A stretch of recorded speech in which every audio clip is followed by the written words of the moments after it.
Welcome to Muslim Apologetics Australia. In this video, I want to just touch up on a few points regarding rights of minorities. This is a weapon always used against Muslims, Muslim countries. Oh, you damn Muslims, you never give rights to minorities. You take rights away from minorities. You know, you don't have human rights for minorities living under a Sharia state. See how those groups and those minority groups are treated. This is a constant heckle, ridicule that they do to try and say that Islam and Muslims generally do not give human rights to minorities. They would say often, oh, look, imagine you're an atheist living in a Muslim country. Imagine, you are a Christian and you wanted to, go on a Islamic channel and speak about Christianity. See if they give you, if they allow that. Look at what's happening to homosexuals. They can't do a gay carnival. They can't come out public and speak about their homosexuality, right? And then they'll say things about women, how women can't do this and how women can't do that. And now, I'm not here in a position where I need to defend this. All I'm going to show you is the hypocrisy and the double standards. That's all. No, and I say this, and I challenge any critic to refute me on this. I will tell you right now, there is no system on the face of the earth, and all you hypocritical liars that claim that you have human rights, there is no system in the world that gives freedom of rights to all minority groups. No. There are certain rules and regulations you need to obey. And if you don't obey those rules and regulations, what do they say? They say, go find yourself another country. Go find yourself another. They say this to Muslims. If they say to Muslims, they say, oh, look, Australia bans polygamy. Australia has banned polygamy. It's a religious right. It's in the Quran.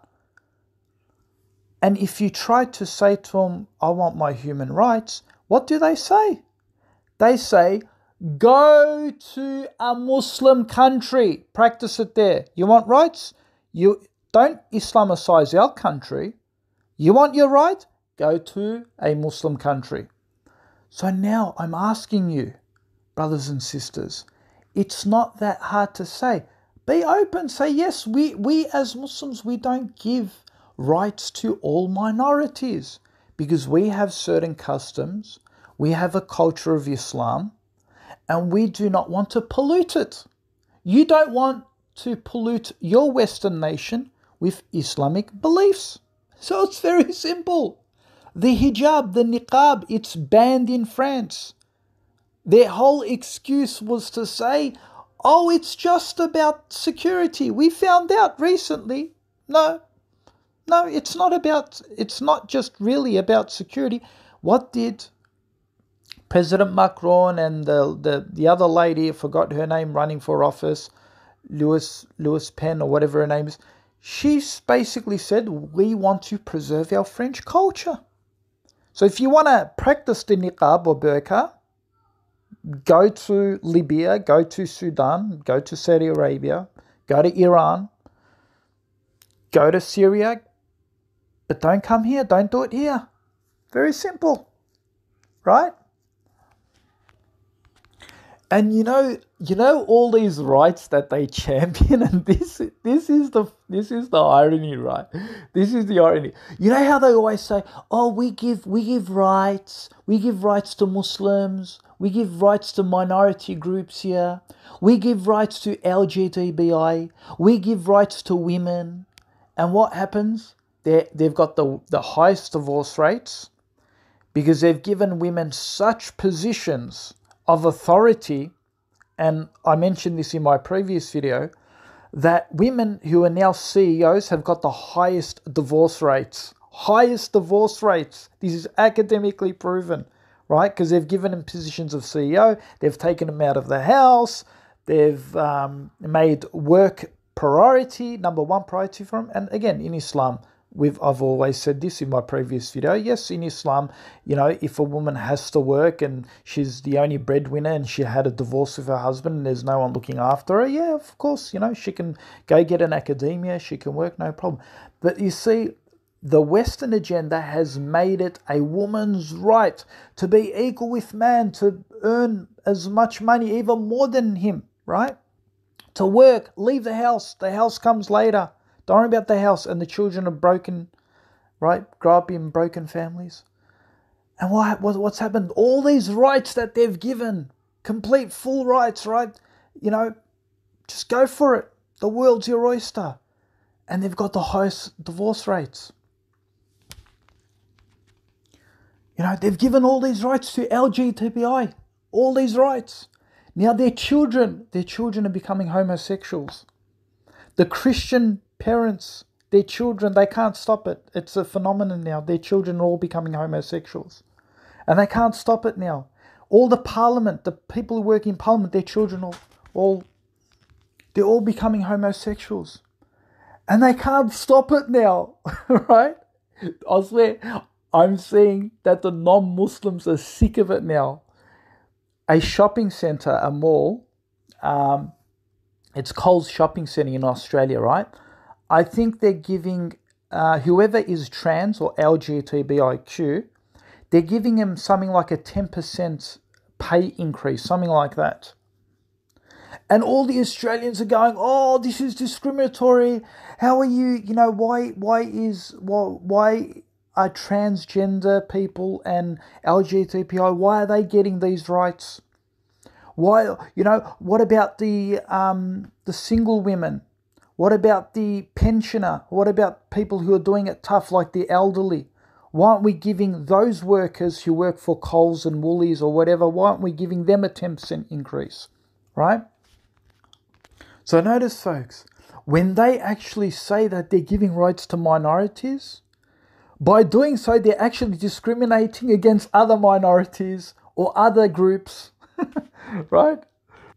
And these guys are losing their Christianity.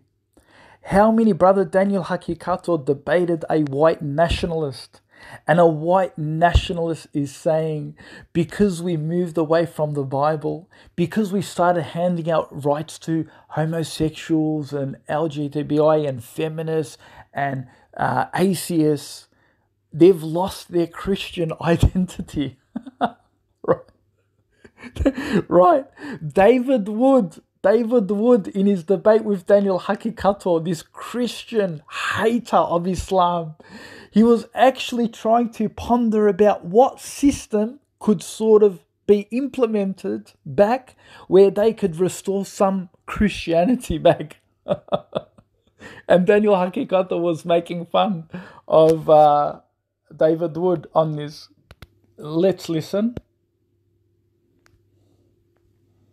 At thousands of years of human history and saying human beings always screw up. So you need to come up with the principles and policies that are least likely to keep people from screwing up and horribly oppressing each other. That's hard to do.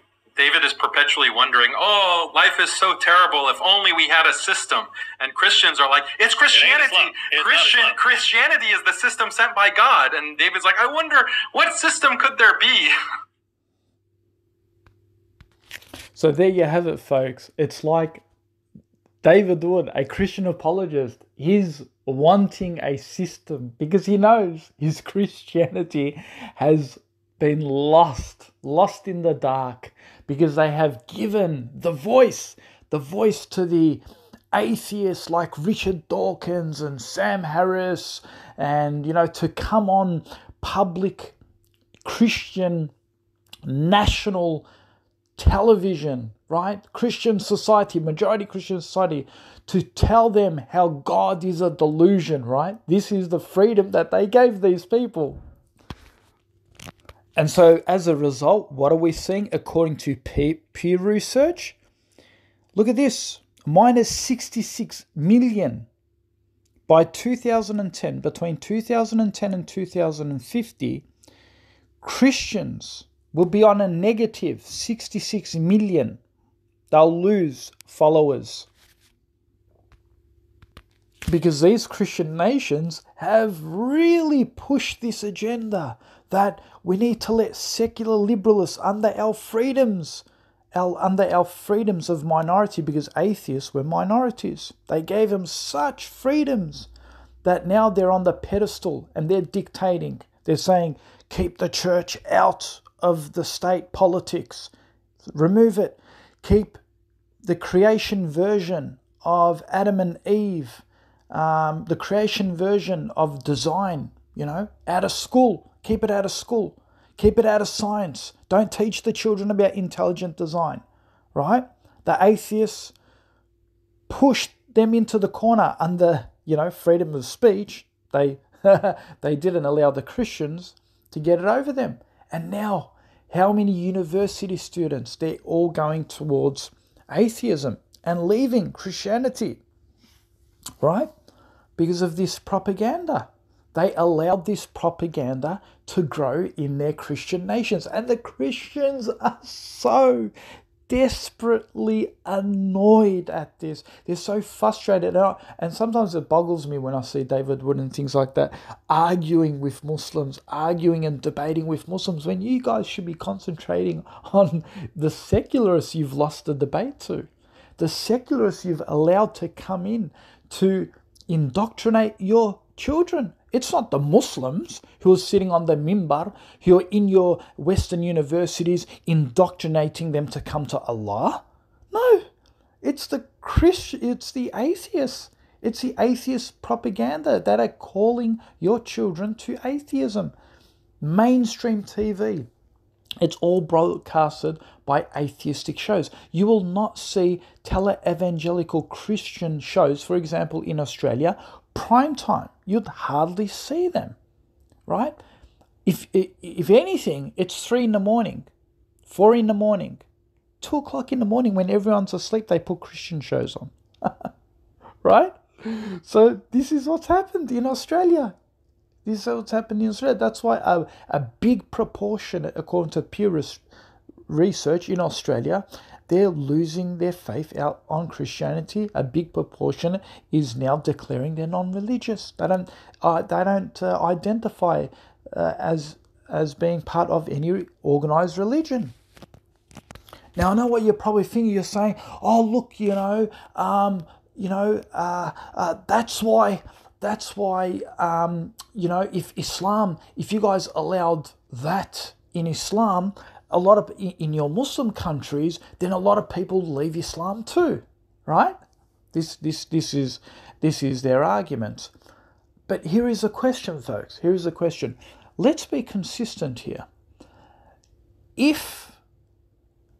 Would you allow Muslims? If that is the case, why don't you allow Muslim preachers to go on your TV shows prime time and now allow them to preach Islam? You won't find it. Let Muslims run your media, where we constantly speak about Islam in the media. What would happen? You say, "Oh, that's just propaganda. You're brainwashing the masses," right?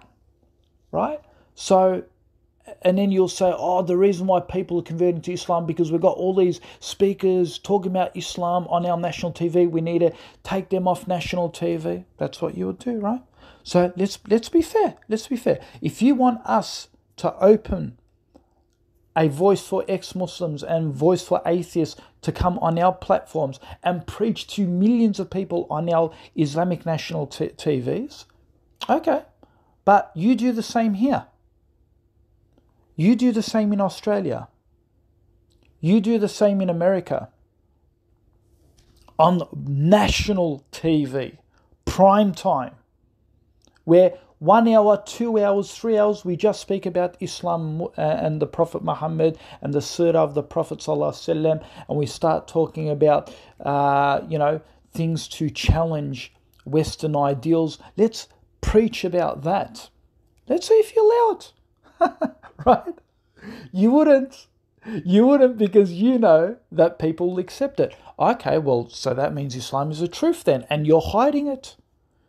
If Muslims are stopping ex-Muslim voices in Muslim countries because, we're afraid people are going to convert to atheism and they're going to convert to whatever, then, all right, well, we're going to brush you with the same brush. Well, you're scared too then. You're scared too. That's why you don't allow it.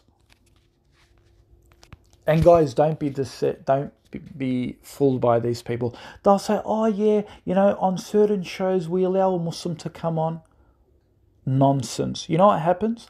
Whenever they actually bring a Muslim onto that show, they always bring 3 or 4 people in opposition to try and refute him. On national TV, I've witnessed this so many times, where they play that gang mentality, right? Or if they put him on, right?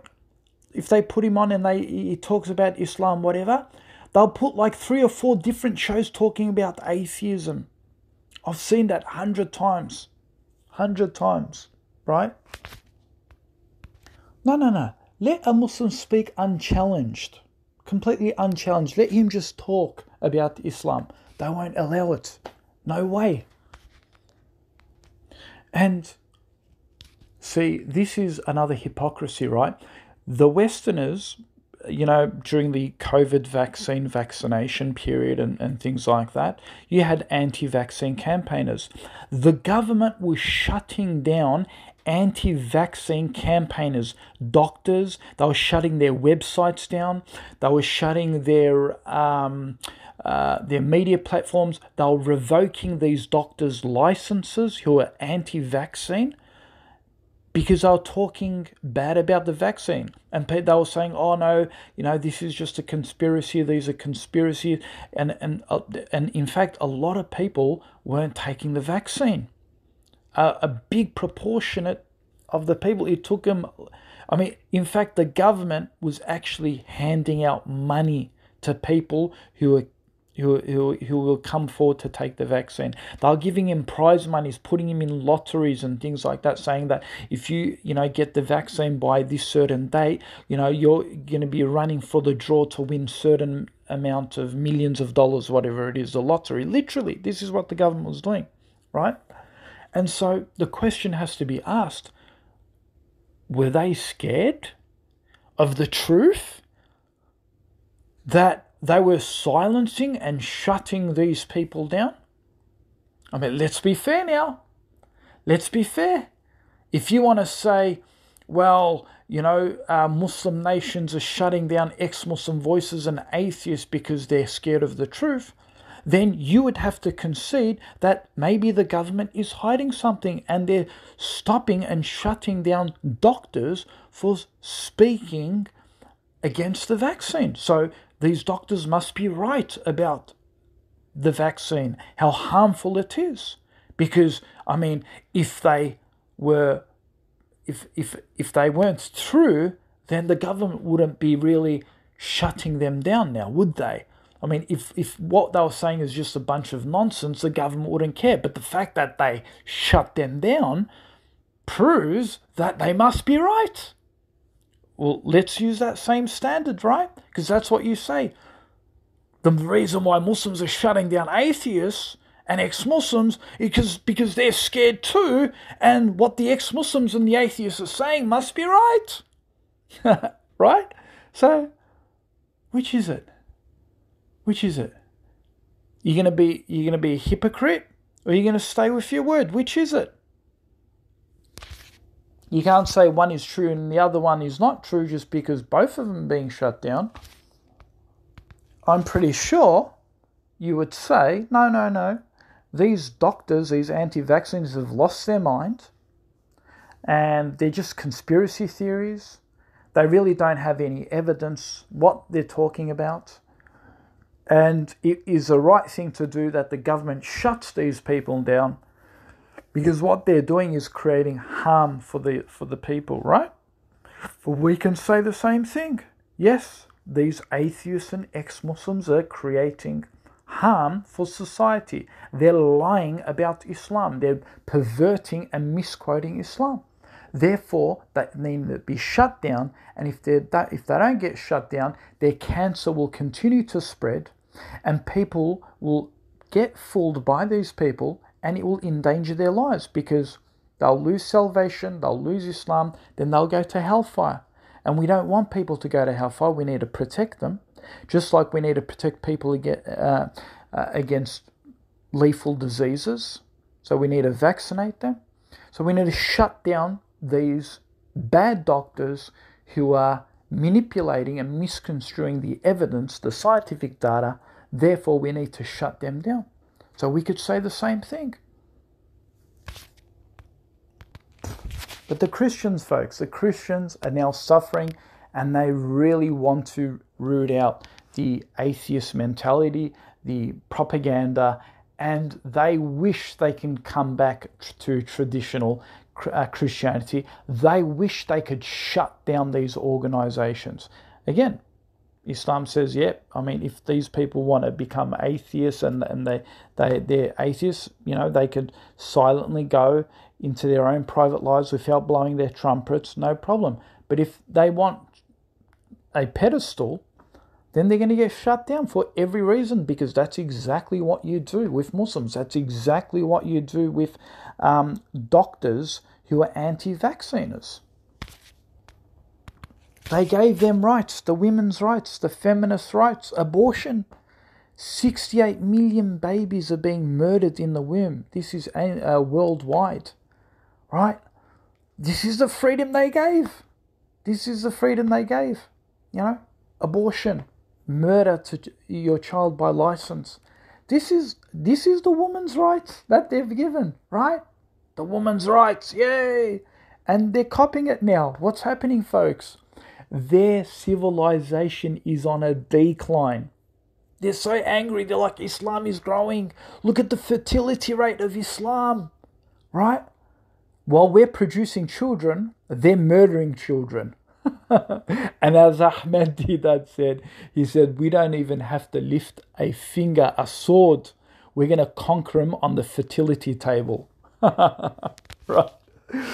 Alhamdulillah, we didn't give those rights to women. Alhamdulillah.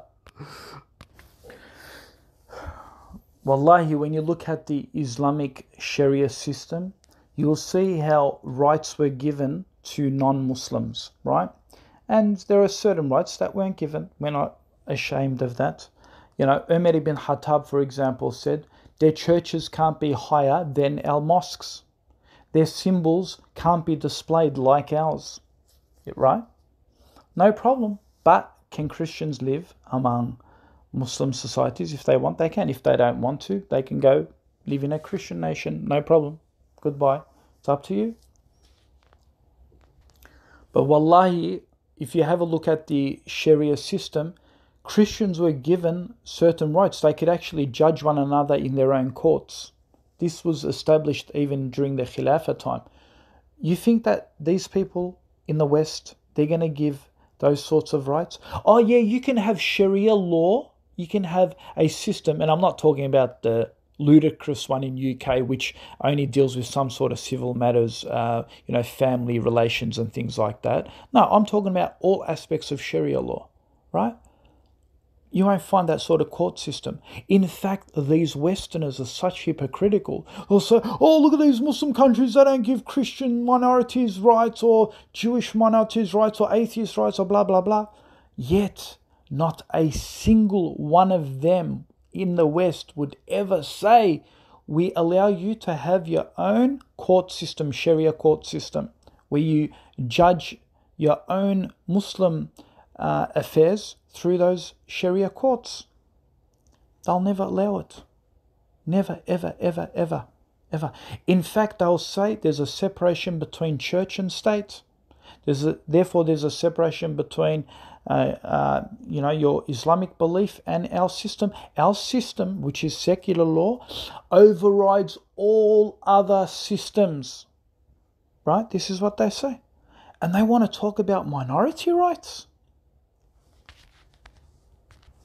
And the biggest hypocrisy is this in this secular liberal democratic idea. They're like, oh yeah, look, if you find yourself enough candidates who agree with you and your beliefs, and if you get enough votes, you can go into parliament, you can get that minister to petition on your behalf, and if you have enough votes, you can get a certain Islamic ruling in your favor. This is the way secular democracy works. It also favors the minorities. You just need to have enough votes. This is really ridiculous, for one, because what it basically says is the only way my right will be given to me if there is enough people who vote for it. But if we don't get that, then my right will never be given to me. And that is really unfair when you look at it, because you're basically saying, I need to seek my right from a kangaroo court. What is a kangaroo court? It means that all these people are always going to be biased against you anyway. Have you ever seen anyone who's unbiased against Islam who's a Westerner? Very rarely you'll find anyone who's unbiased. They know that majority of them against Islam, against Islamization, right? So obviously you're not going to get your right. The only reason why you may be given a right is because they may want to just sort of show that they're a bit fair, and they might turn around and say, we're going to give you a certain religious right. When Muslims came to Australia, they didn't campaign for a religious right. Religious right was already here because the Christians asked for a religious right and they were a majority. And so because under a religious right, Muslims identify as a religion, that was the reason why certain religious rights were given, where we could, for instance, build mosques in Australia. So it wasn't though that Muslims protested and Muslims tried to get their rights pushed through parliamentary inquiry. No, that was already established. That was already there. But if a certain Muslim group now wanted a certain religious right, there is almost, I guarantee you, 0% chance for that ever happening. Because, again, democracy runs on a majority rule. If something runs on a majority rule, the only way that rule would be in favor and it will be given to you if a majority votes for you. And if a majority is already biased, how are they going to vote for you? So asking a right here is a loss-loss situation. You can't, basically. So it's clearly hypocritical when they turn around and say, we give rights to minorities, so long as you win the votes. But you see, if they want to be really fair, they should say, we understand that you will never win enough votes because you'll always be in the position of where majority will be biased, but we'll give that right to you anyway, right? If they're fair, that's what they would do.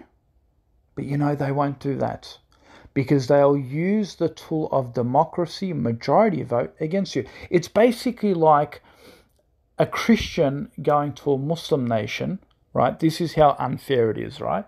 It's like a Christian going to a Muslim nation and saying he needs to win majority vote for him to have a Christian program on Muslim satellite TV. And the only way he needs to win this is if majority of the Muslims are going to vote for it. Obviously, majority of the Muslims aren't going to vote for it. And in fact, the only people who are going to vote for it is probably a very small percentage of Christians. And they'll never win the majority vote. You see? Because that Muslim, the politicians, again, they'll be in a majority. It's like saying I'm going to pick a Christian president and I'm going to get him to run in office in Turkey, and everyone's going to find out he's a Christian. And I mean, have you heard seriously, have you ever heard of a Christian preacher win a majority vote in a majority Muslim country? It's almost unheard of. And the same thing for a Muslim. Again, have you ever heard a Muslim who wants to run for office in the West? He's running on a Sharia political party, and he goes in. Have you ever heard him ever win, right? And get his place, get his seat into get a seat in Parliament? No, you'll never hear that. And so if minority rights are given, then we should at least see that. But they know democracy or secular liberalism, that it's a failed system and it can't cater for minority groups.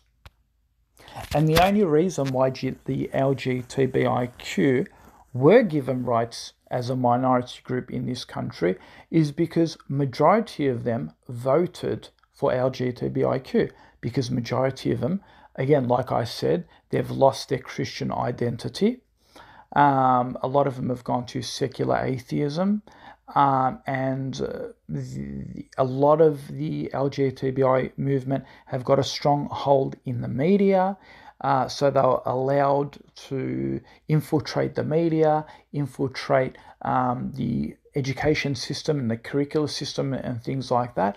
And what happened was they started to get politicians who actually identified as LGBTIQ, or they had children who identified as LGBTIQ, and slowly its tentacles crawled in and they won the majority vote. But unless they're going to allow Muslim propagation to do that, to run the media, to run the school curriculum, to have their voices heard all over the place, where the politicians' children are now becoming Muslim and things like that, yeah, then of course. But we know that obviously that's not going to happen. And so, can a minority right be given to a Muslim? Absolutely not. And they know it can't happen. So who are they to preach to us about secular liberalism giving the right to a minority who is a Muslim? And we've been through this video before. Oh yeah, we give halal rights. You can have your halal, But what right is that? Seriously. They do give certain rights. But you'll always see, like I said in my last video, there's always something they take from it. Yeah, the halal slaughter, it's a multi-million-dollar business, according to our former minister Barnaby Joyce, who said that the halal industry is worth over $120 million, and most of their meat goes to foreign Muslim countries. And so of course they're going to make halal, they're going to give minority rights the halal because they're benefiting from it. The Aussie farmers are benefiting from the halal industry, so of course they're going to give that right. Of course they're going to give that right to a Muslim mosque. Yeah, build your mosque, but that mosque is 9 out of 10 run by the government. They use Islamic mosques for de-radicalization programs. They teach a certain type of Islam to the Muslim masses, and if that Muslim mosque refuses governmental funding, then their mosque goes into crisis. There's no money pouring in. There's no development. But the only time that they accept development, they accept government funds, then the government actually turns around and says, well, if we're going to pour money into this, then you're going to preach our version of Islam to the masses, which is more than likely a Sufi version, more than likely a peaceful version of Islam, in their minds, moderate version of Islam. And that moderate version, according to them, is that the Muslims should support LGBTIQ, support feminism. The Muslims should not support Sharia law. The Muslims should vote for secular liberal democracy, and so forth. That's why you would hardly ever go to a mosque and listen to the congregation where he speaks against LGBTIQ, where he speaks against secular liberalism, where he speaks against government policies, where generally most of the mosques stay away from politics, and the reason being is that if you speak against the culture of Australia, and this happened with Abu Hamza, who was a preacher here in Melbourne, Australia. He started calling the Australian culture drunkards. He started ridiculing their alcohol, which they basically worship here. They literally put him on the front cover of Herald Sun, and they declared him as being a hate preacher for speaking bad about alcohol. So this is what they do. So if you go against them, they'll put you on the media as a hate preacher, so to isolate you from the community. And so this is their way of, if you speak against us, we will shut you down. And so yes, the mosques in Australia are controlled by the Western governments, the secular governments. So don't ever believe when they say, oh, we give you rights, we allow you to have your halal, we allow you to wear to have your mosques, we also allow you to wear your hijab, but once in a while ridicule you by wearing the burqa in Parliament and make fun of you and things like that. But I tell you right now, I know Australians who are actually saying, they're so upset that their government is giving these rights, even these small little rights that they're giving. They're getting so upset because they're saying it's still Islamicizing the West, and Islam is growing in Australia, and we need to stop immigrants, and we need to stop the borders. This is the minorities they're talking about. This is the oppression that they're doing to the minorities. No, the minorities can't bring their families here. Right, the whole colonialists can bring their families from England to Australia. They can all come in ships, and millions of them. But no, minorities, you got to have small families here. Don't bring any of the other families from over there. This is the minority rights they're talking about, right? So they want to stop it. Is it because Islam is the truth? And they're afraid that their children, these Muslims, are going to start marrying their children and things like that, and they're going to start converting to Islam? Well, okay, maybe Islam is the truth. That's why you're trying to stop the boats. You're afraid of the minorities coming here and spreading Islam here. All right, so we'll end this video just here.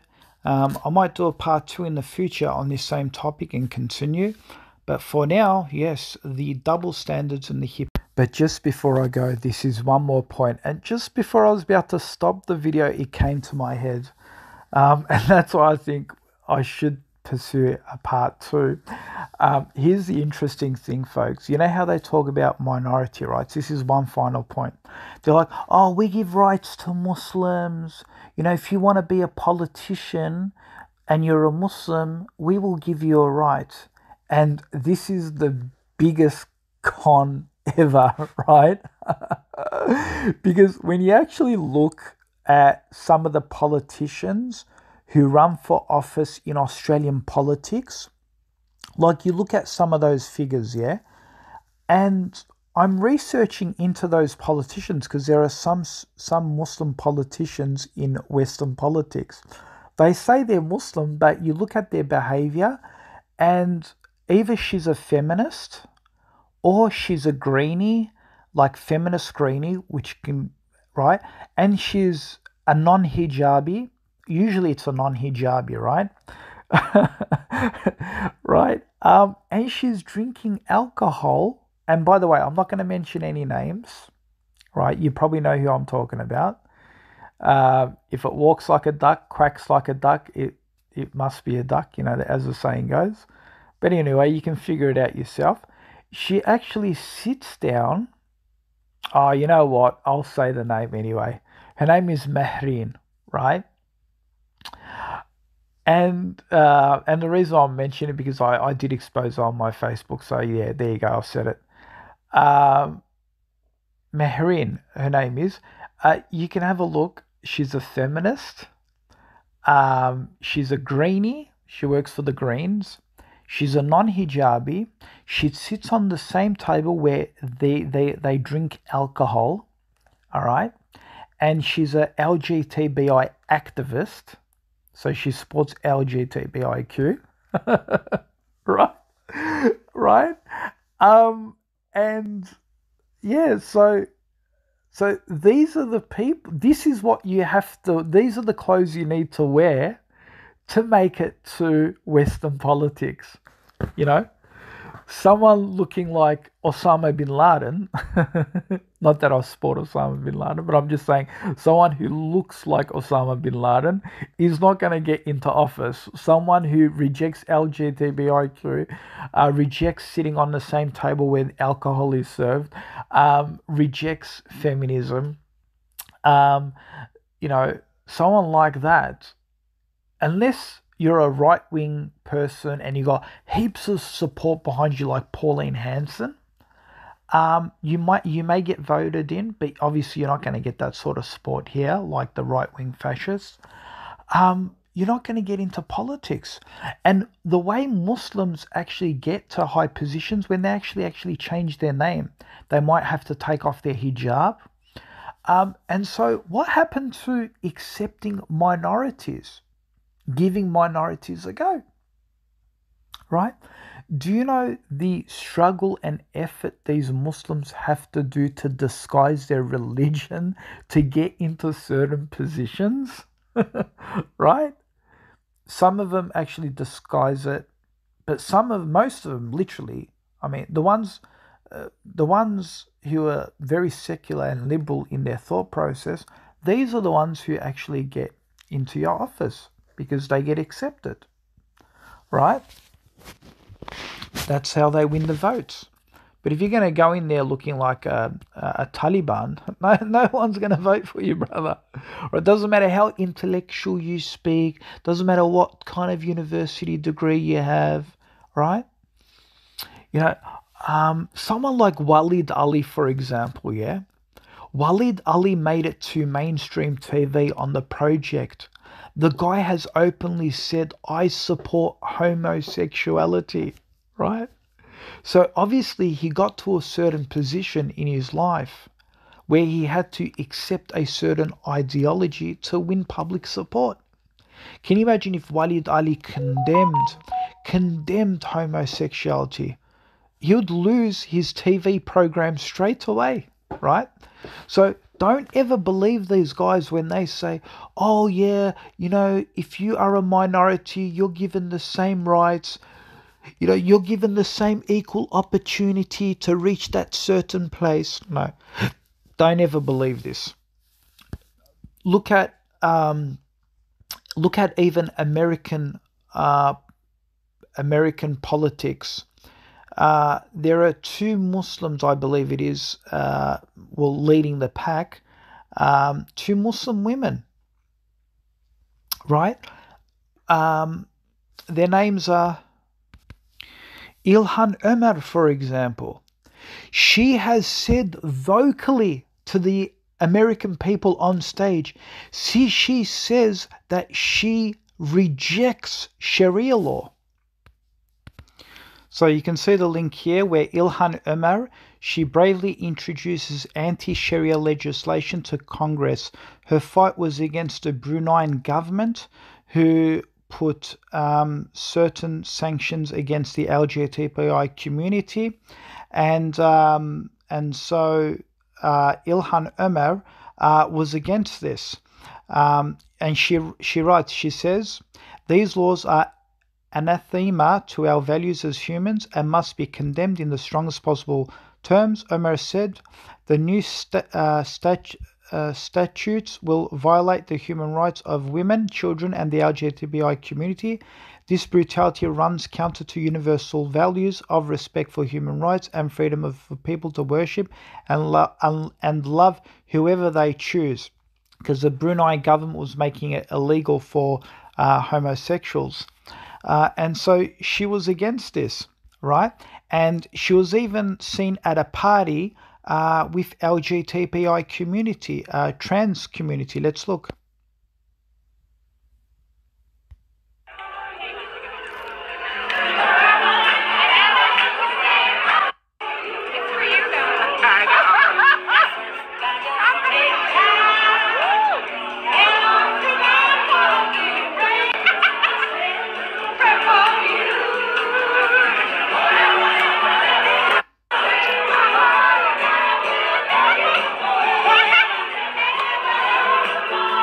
So there you have it. That's Ilhan Omar in the transvestite party for celebrating LGBTI rights. And so this is what I'm saying. For you to get to high positions in US politics, you need to condemn Sharia. You need to condemn other Islamic governments. And she even makes it more clear here. Have a look at this. 5 minutes? Should I be like, so today I forgot to condemn 5 minutes? Should I be like, so today I forgot to condemn Al-Qaeda. So here's the Al-Qaeda one. Today I forgot to condemn FGM. So here he goes. Today I forgot to condemn Hamas. So here he goes. Today I forgot, you know what I mean? It is a very frustrating question. It comes up. You can look at my record. I voted for bills. Doing exactly what you're asking me to do. I have put out statements upon statements. There's a bill in. So she's clearly saying, she's actually getting frustrated. She's like, you're asking me to go against FGM. You're asking me to go against Al-Qaeda. You're asking me to go against Hamas. You're asking me. So she's literally their puppet, right? So everything that the West says that you must do that, or else we're not going to vote for you. We're not going to put you in office, right? And she's saying, I'm frustrated. Like, she's literally saying, why do I have to condemn this? Why do I have to keep doing this, right? So this is what we're saying. Like, you need to be their puppet for you to get to their positions, right? This is what they talk about. Oh, we give freedom of rights to minorities. Yes, those minority groups are only given freedoms if those minority groups agree with your ideology and your propaganda. If they reject it, those minority groups are never given a position in your Congress. And guys, this is generally everywhere. I know a lot of Muslims who have actually changed their names from, if his name is Muhammad, he's changed it to Mo. If she wears a hijab, she takes off her hijab. This is how they've, just so she can get to a certain position or get that particular job. And then I know stories where when she lands the job, when she gets the job, she actually puts the hijab back on and says, well, the only way I got in was because I removed my hijab. And this is the pressures they put. Is this the rights they give to minorities to make them feel so uncomfortable with their religion that the only way they can actually fit in is if they actually look Western and think Western, all right? And that's what they'll say. They'll say, if you come to our country, you need to accept our laws. You need to think like us. You can't go against our values and our thought processes. And if you do, we won't give you certain handouts. So this is the rights they're talking about giving minorities.